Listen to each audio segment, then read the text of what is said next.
Ja, jeg synes lige igen, jeg bliver nødt til at optage min scooter eller løbehjul. Nu når jeg alligevel ikke kom ud og køre på det, fordi at jeg havde det skidte der. Jeg kommer nok sgu ikke rigtig ud og køre på det før til næste år. Han var rigtig. Det er næsten ærgerligt, for se hvor fedt det er. Det hele står og blinker. Alt. Forlygterne, det er bare ikke sådan lige til at se.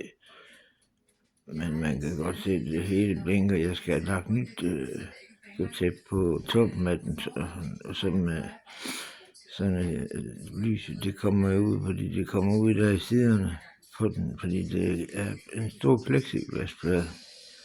Rigtig tyk. Men det ser sgu godt ud. Og så bare det, den kører så stærkt. Det er skønt.